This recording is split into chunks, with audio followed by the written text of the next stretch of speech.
Hello everybody, Wilson Moto here, and today we're going to be working on the pit bike.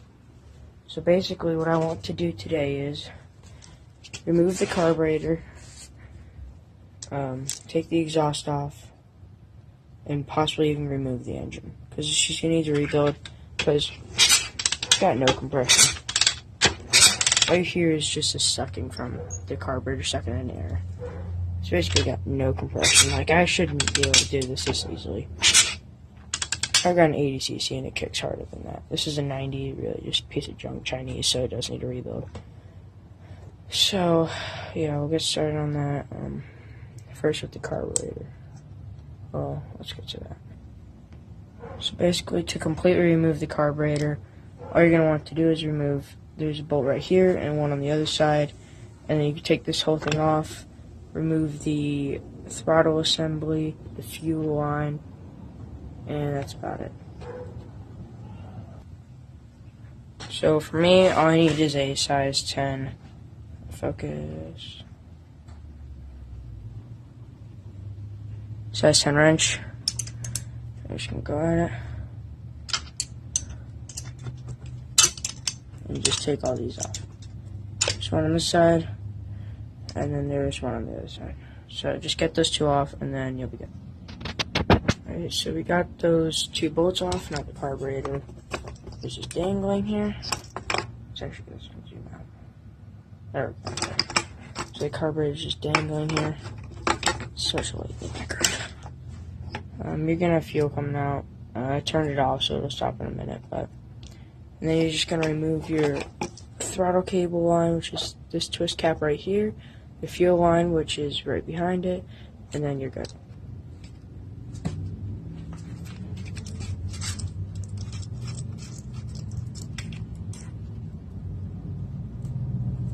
There's the carburetor, got your choke, and then your whole air intake, and your throttle assembly. So then you're going to want to remove the screw that is right here, and the one right here to get the bolt off.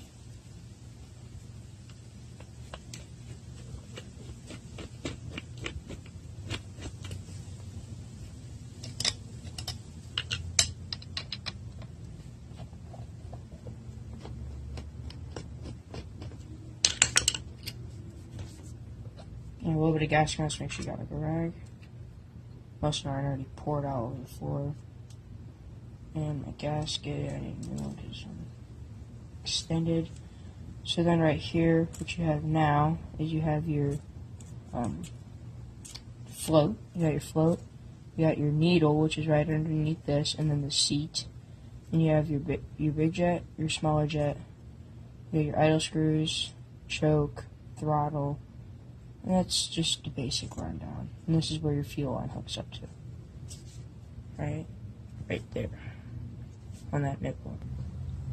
So now what I'm doing is I'm going to remove the plastics and the seat, along with the gas tank, to come off so I have more room to do everything.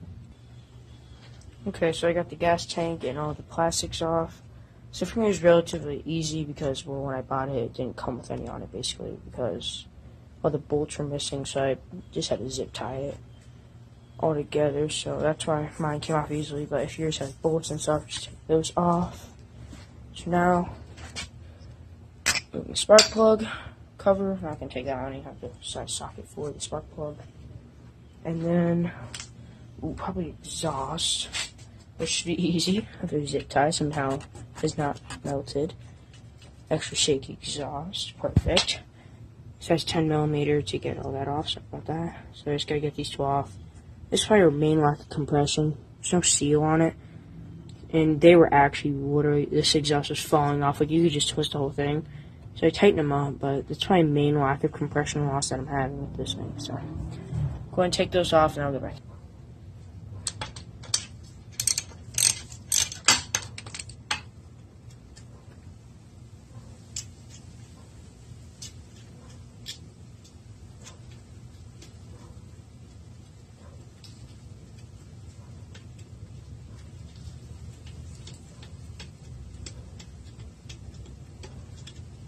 At least.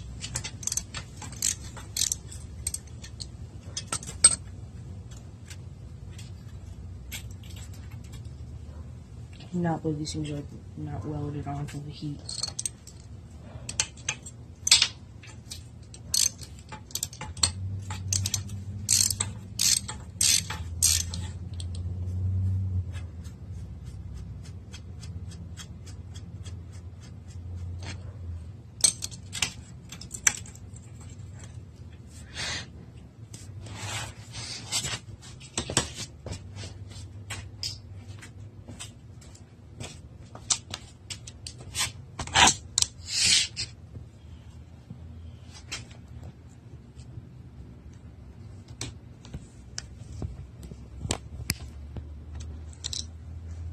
So now I'm just gonna cut this.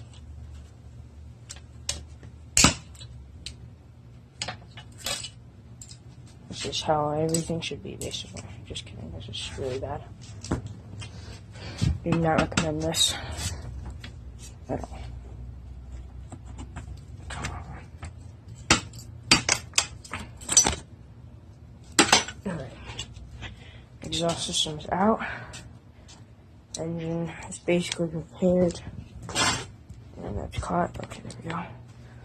So now we only have a zip tie for the magneto or the stator, which hopefully can just be unplugged.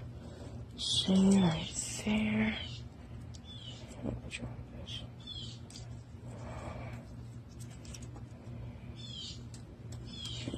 Yes. Cross. Oh yeah, I should just kind of unplug. Thinking. So let's cut all of these zip ties off.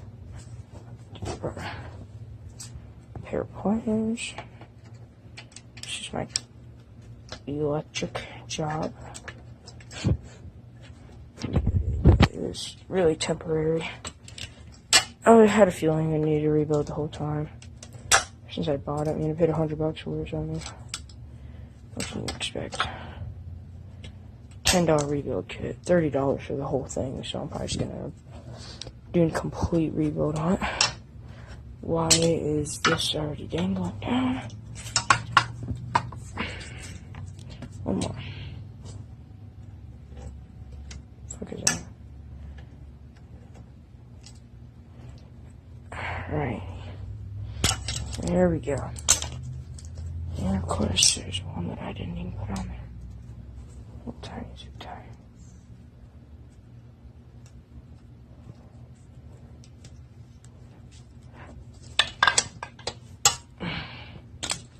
Okay, so alright, I'm just gonna get back to you when I get all this off. Alright, so I got all the wires off of the engine. Just got this one, which stays on it. Spark plug, all that removed. Kill switch removed. So now what we're gonna do is drain all the oil out.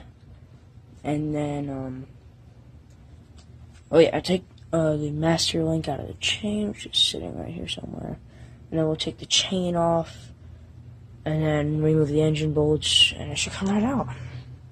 So to drain the oil, what you need to do is go right here. I have this one right here. I always remove the dipstick, just on. You're gonna remove that and take this out so that you have more airflow, and it should just drain out faster. Okay, so I just got this little vinegar bottle that I'm using. I'm just going to be putting it right here, and then take off this cap, and then should be good to go. I got the dipstick out. Alright, there we go. So we broke this free. Now this is where you really have to be careful, because you are going to spill a little bit of oil. So what you're going to do is take this slow. Once you can feel that you're about to be at the end of the threads, just be ready to rip it under, just like that. Okay.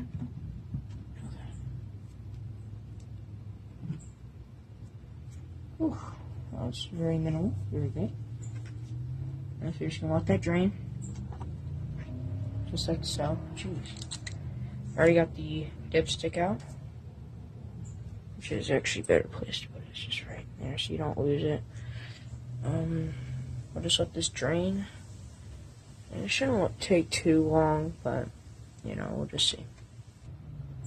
Alright, so it's completely stopped dripping oil. We have all the oil sitting right over here, and the holding it in.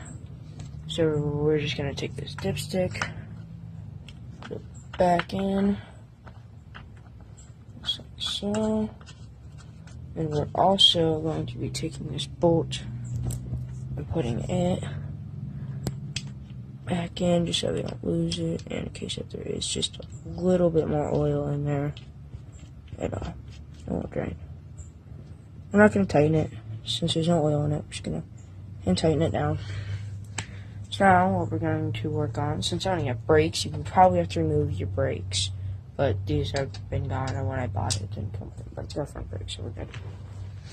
You're going to watch here the two main engine bolts. There's one right here and then one right there, as you can see. And those are the two main ones. There's probably like, that's it? What?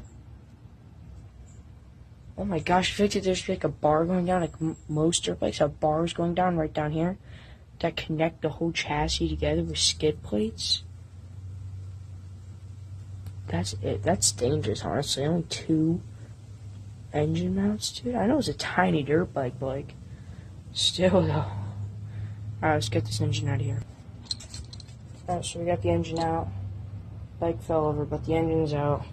Cover off, chain off, everything's good. So we're gonna get to dismantling and get the head off and take a see what the condition of the pistons are.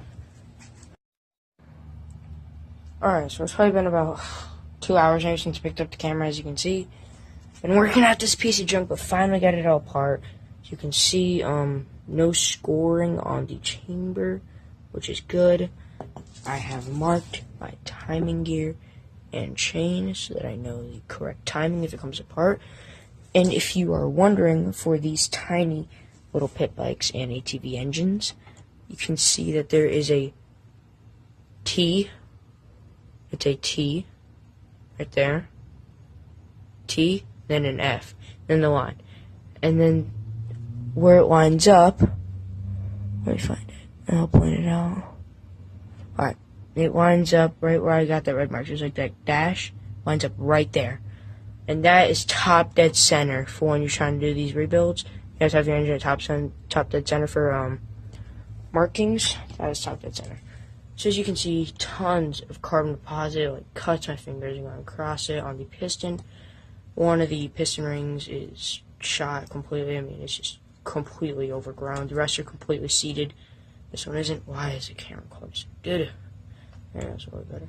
So you can see it's just really needs replacement. And for the head, as you can see, sorry about that. Alright, you can see there's a lot more carbon deposit. Still, like, cuts my finger on it. All around here, all nasty. Still need to clean all of this up. Just got grease and junk all over it. But other than that, got a couple more gaskets right here. Got my timing chain cover gasket. That goes up right there, some shit like that. And this one covers the whole thing. But it goes a little bit over down. So yeah, that's gonna be my part 1 to this video.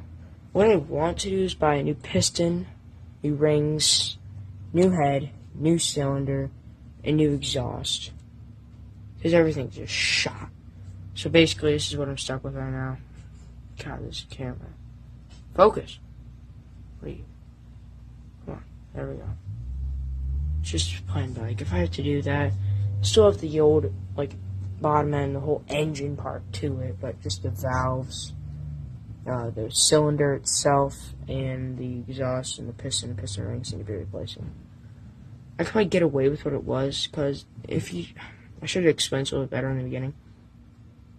It would start, but somebody would literally, I would have to hop on it, put it in second gear, and they would have to push me around, and I'd have to give full gas, and then it would start. Finally, it would start. And it took a long time. You could not start it by kicking. You could, a few days before that, I could start it with kicking. It's hard, but I could.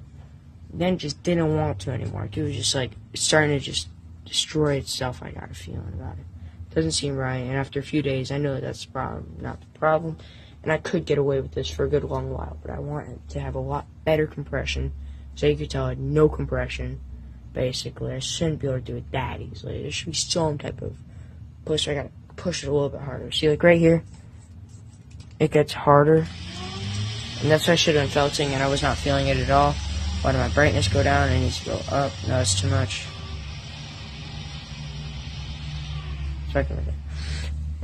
So it's definitely gonna be part 1. There's no way I haven't even ordered piston rings. I just really want to take a look at it, see if it needed replacing, and well, clearly it does. So there's all the oil, which is, I feel like this engine could use more oil. So if you are doing this and you drain the oil, there's gonna be one that sticks straight out, and this one's gonna be a slant, just like this one. Now I know not to take this one out, because if you take this one out, there's gonna be a spring to it and a rod. So it's gonna all pop out, and you're gonna have to put it back in. I didn't take it out, because I knew that from past experiences and from videos. So you're gonna want to just take that one out right there. So take that one out and all your oil drain out. So basically that's all you need. Really feel like this is probably about a 15-minute video probably. So I'm gonna cut it there. See you guys in part 2, and thanks for watching. Subscribe for next content, more builds. I've got other dirt bikes, all of that kind of stuff. Not with me here at the moment, but at my other house I do, in fact, have those. So stick around, and I'll see you in the next one.